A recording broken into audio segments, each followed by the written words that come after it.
Today I'm speaking to former professional footballer Damian Spencer, who used to play for Brentford and Cheltenham. How's it going, mate? You okay? Yeah, I'm very good, thank you, man. Yeah, thanks for having me on. Yeah, it's a pleasure you having me. No problem. Thanks for your time and long time no speak. So for those that don't know, me and Damien had a short time together at Kettering towards the end of Mm, my career, and I'd probably say towards the end of yours, near enough as well. yeah, And obviously we did play against each other when we were playing for different teams as well. So we grew up in the same era. But yeah, like I said, thanks for coming on. Talk to me. How's life? How are you at the minute? yeah, life's good. I'm currently in work at the minute. Obviously making that transition from professional football to working life. Yeah, it's been to be honest, it was quite an easy step for me. I've done various jobs on the way. Um, my current job now, I work at a chocolate factory, so which is very different, right? So yeah, I've been there 7 years now, so yeah, it's been good so far. And you mentioned it was quite easy for you. What made it easy? Did you prepare beforehand, or did you just kind of fall into this position, or did you help along the way? What was the situation for you? Do you know when I think it was 2012, I think it was. I My last club was Grimsby, um, and to be honest, I didn't realize it at the time, but I actually went there with an injury. So when I started the season, I was having like my knee kept like swelling up a lot.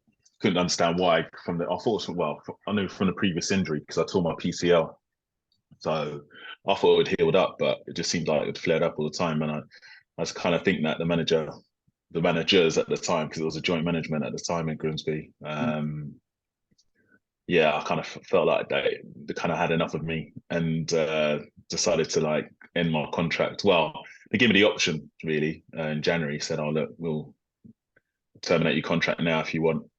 And so I said, "Yeah, that's fine." To be honest, I did get a diagnosis from the doctor to say, "Look, I they found a 2 millimeter fracture in my knee." Mm. And they said, "Oh, look, I could either manage it towards the end of the season or rest it for 6 months." So I think obviously the management knew about that and they just decided to let me go. So I think after that, I got released and I thought to myself, right, I'm gonna keep myself fit.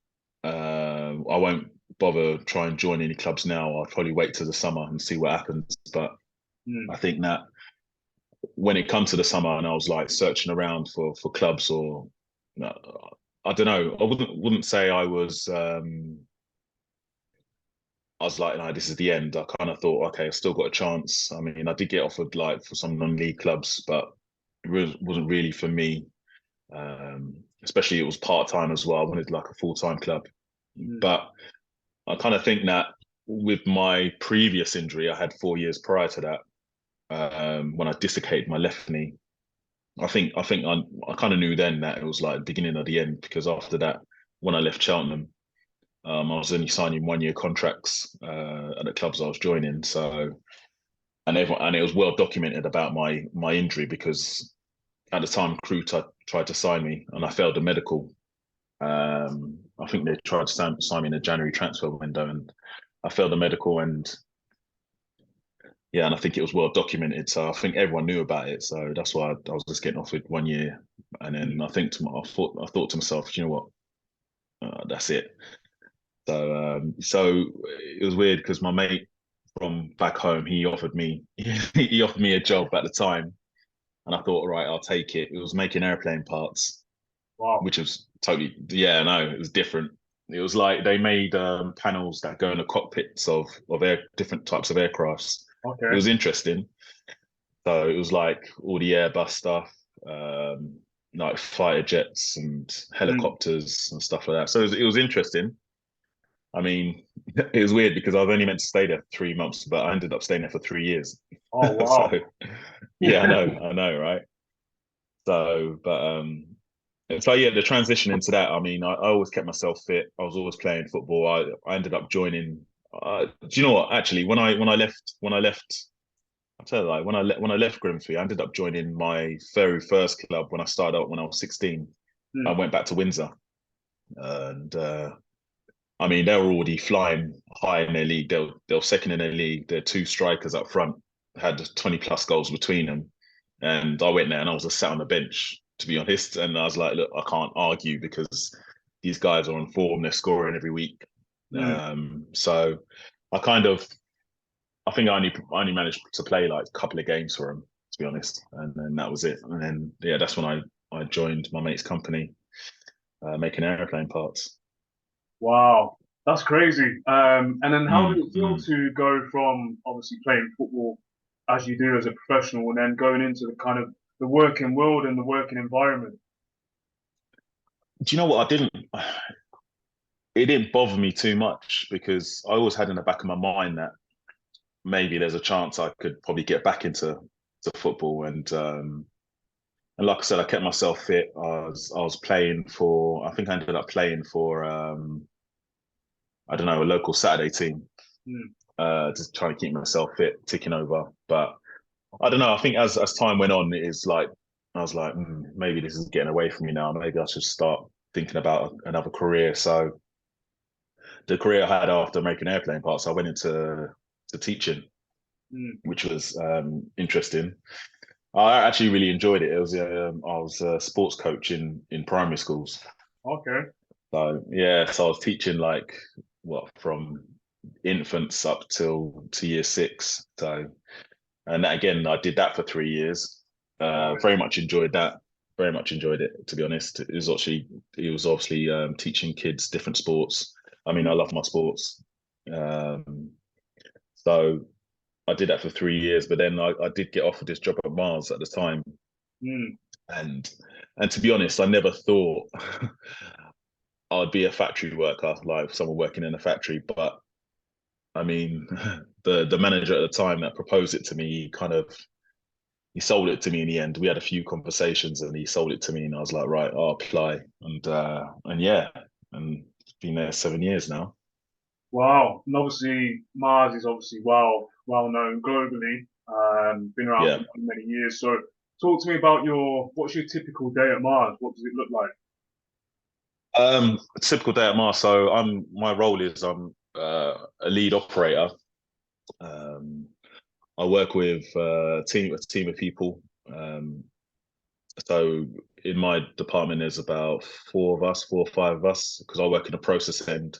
Mm. Um, Now I work in which we call four line. It's like one of the biggest bar lines in the factory. So we make Mars bars, Snickers, and Milky Way. Um, I mean, it smashes out millions of bars weekly.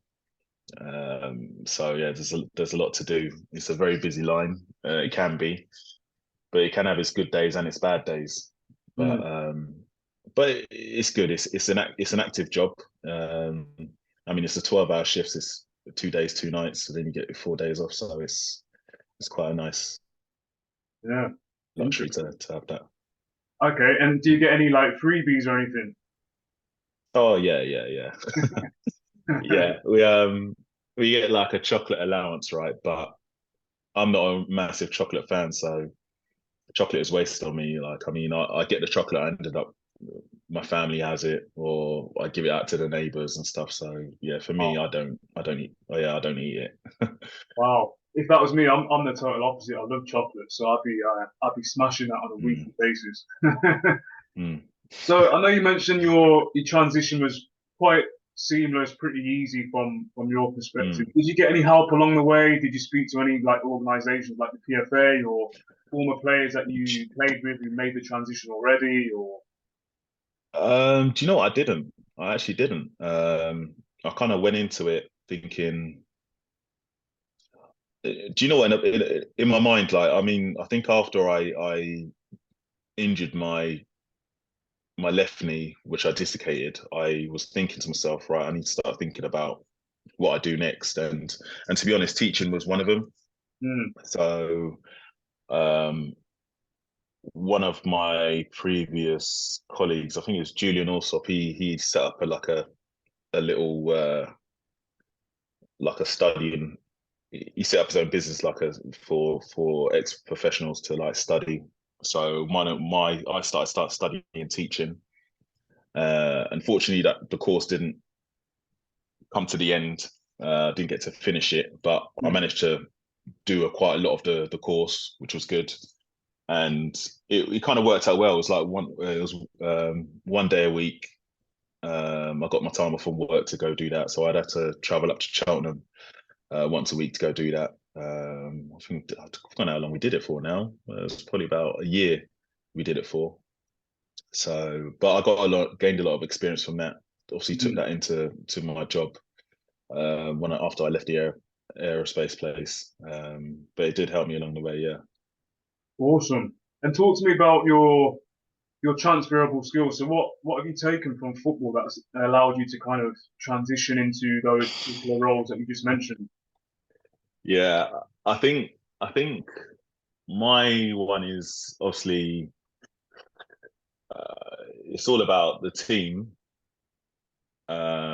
because I think especially being in that environment, obviously you work together as a team, right? You can't win games without a team. Mm. So especially being at Mars, like it's very hard to I don't know kind of have that mentality of like to calm my brain down and if things are not going right. If that was on a football field, you'd be hollering at your colleague, like your teammate, like, come Mm. on, like step it up, come on, blah blah blah. But you can't do it. You have to like do it in a different way. Mm. I guess. But I don't know. I guess there's certain standards you kind of you work to, right? So I always set myself high standards, like in anything I do in life. So Mm. I think when I go in there and I see certain things and I'm like, well, that's not right. That should be a standard. We should be doing this right. We should be doing it like this. Not saying I know what's best because Yeah. my God, I'm not experienced, but it's kind of like, come on, everyone should be working to a standard, and I always expect high standards. I expect more of myself to on a daily basis to want to be better, want to improve. Mm. Like, doesn't matter if it's football, the job I'm doing now, like working on production line. I always like kind of want to be better what I'm doing. Mm. And in terms of, I mean, when it comes to sport in general, so not just football, any sport, do you think retirement Mm. should be approached in a different way? That what? Sorry, that. Do you think retirement should be approached in a different way? Because sometimes I'm sure you've had conversations in the dressing room or wherever it may be with former teammates when you were Mm. playing, and they may have spoken about retirement. And sometimes, especially back in our day, it was seen as a bit of a negative conversation, wasn't it? So, do you think that Yeah, approach should be yeah. like seen in a different light? Um, I mean, when I see in my time, when obviously when I was younger and I was seeing people retire, and obviously you see these days, you see a lot of footballers that are playing on until they're like late 30s right now, right? But Mm. back then it was like people retiring at 35 and that was it, they were done. Um, but I think at the time, it's weird. You say it now. Now I'm older. It's kind of like, yeah, I kind of wish I done a bit more back then to kind of set myself up. But I think that's where I think the PFA are obviously doing a lot more now, from what I've seen. Obviously, we're still part of the PFA. I still go to them regularly. I've gone to them recently because I just had a knee operation and I've been up to St George's Park for Mm. rehab and stuff like that. So stuff like that's good. But in terms of retirement, yeah, I think like I said, PFA are doing a lot more now. But I think back then it was you kind of on your own then, right? And it's kind of like, what do I do? But there was no one really to turn to. I know Mm. they always spoke about it when obviously someone always come round to the clubs and that they'll speak about it, but I don't think there was enough put out there for players to look into to see what can they do after football. I know a lot of players like going to coaching. I mean, I know Mm. I did PE teaching, but I just think that back then it wasn't very much available. Mm. And from a player's perspective, I mean, what are your thoughts when it comes to, because obviously you prepare to a certain degree. Have you got like any Mm, advice that you'd give to players at the moment? It's a tough one. We've both been there. Normally, when you're playing, you're immersed in it. mm, Kind of that's your plan A. You're not really thinking about a yeah, plan B. There are a handful of yeah, players that will have a plan B, and Yeah. that's their prerogative. But for me, I can only speak for myself. I was fully focused on making it. My mindset was, Yeah. I did know that okay, there's going to be potential for me maybe having to work at the end of my Mm, career. Maybe that helped me a little bit, but I didn't know what I wanted to do. If that makes sense. mm. Yeah.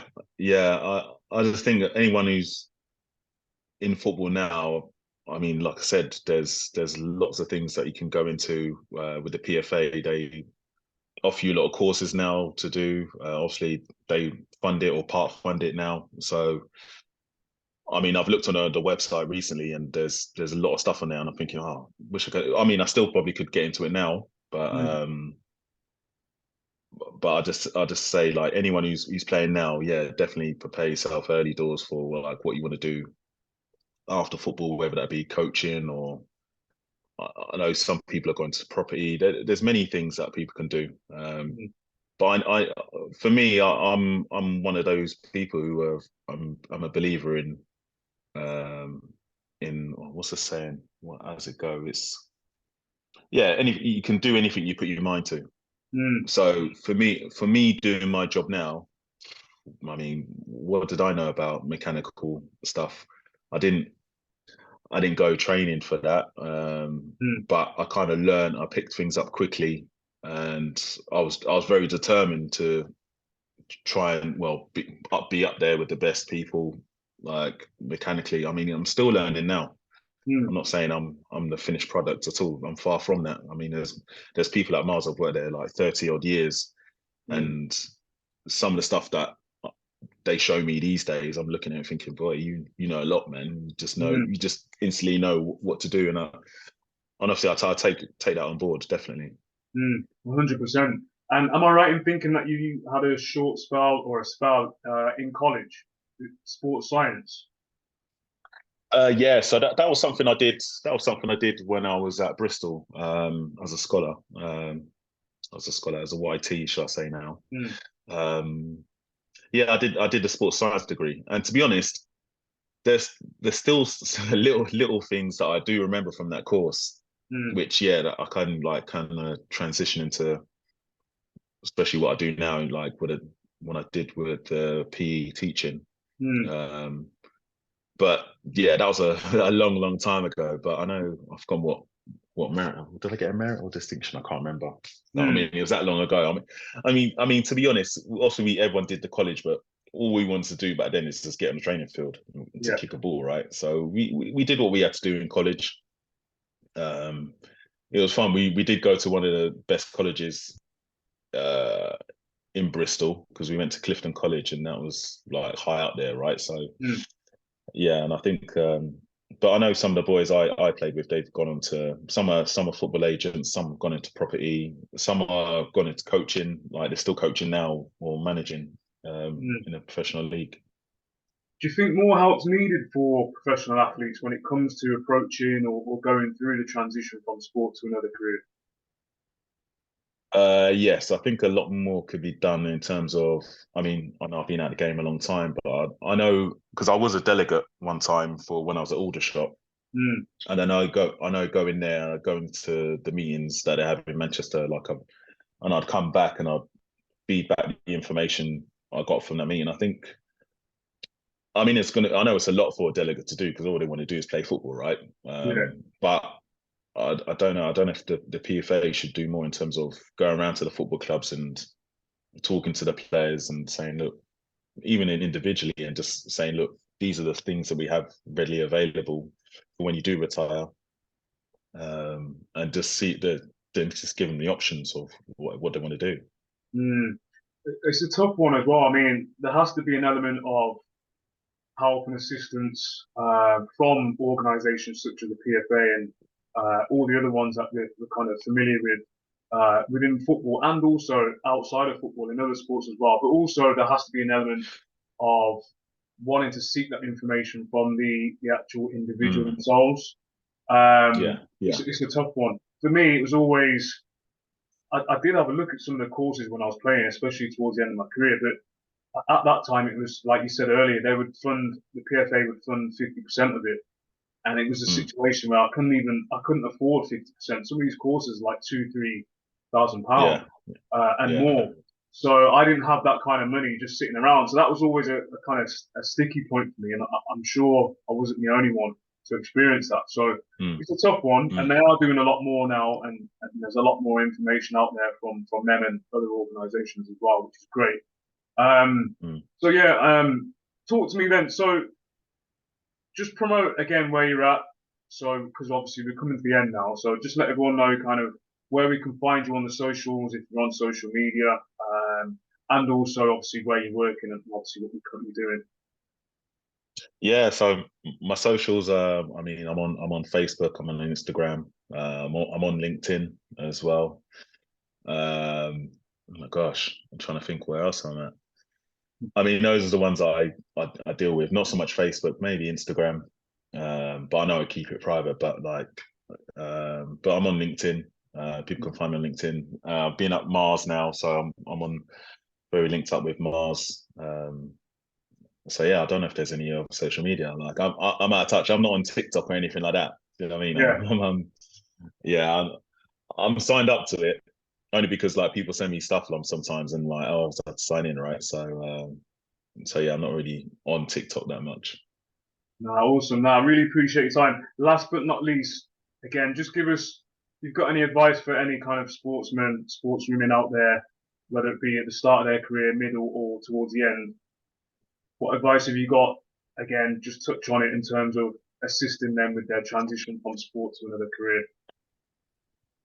Um, well, first and foremost, like, well, obviously, try and stay in it as long as you can. I mean, I know someone gave me that advice before. Try and stay in it as long as you can, but obviously, you have to listen to your body, right, and do what's right because you get to a certain point of like you don't want to keep on playing Yeah. and like doing yourself more damage for later on in life. So, for example, for me, when I dislocated my knee, I I mean I was playing on painkillers to be honest, pretty much every game. Mm, So for me, I'll probably do myself more damage by doing that. But you just listen to your body and like I said early doors, just try and get on top of it early. Whatever you want to do after your footballing career, whatever career is in sports, just try and get on top of like what is the next step after because to be honest, I know a lot of players like football is life and it's like they don't know anything else, but really try and find something that you're interested in, you've got a passion for. Because don't get me wrong, PE was my passion. Teaching young kids like that was my passion. It was great to see. I got something out of it at the end of the day, like seeing the improvement the kids are making. mm, Simplest thing, throwing and catching, like especially like teaching reception class. It was like seeing their in 6 months' time their progression. It's like, oh my God, I hope they go on to be good at a sport in the mm. future, whatever that may be. But yeah, definitely have a passion for what you're doing because you don't want to be in somewhere in a job that it's like you're just doing it, like working to live that kind of mentality. But try and have a passion for what you're doing. I mean, I still have a passion for other things that I may want to do. I mean, I've considered maybe possibly going back as a teacher. I don't know. Don't know what the future holds, Mm. but yeah, always have a passion for what you're doing. Doing something that you love. 100%. Listen, Damo, I'm going to let you go. I really appreciate your time. Like I said, we Mm. haven't spoken in many, many years, but it Yeah, seems like yeah, I know. you're doing great stuff. So long may that continue. But yeah, once again, thanks for your time. Yeah, cheers, sir. Thanks a lot, Daniel, man. No worries. Speak to you soon. See you later. See ya.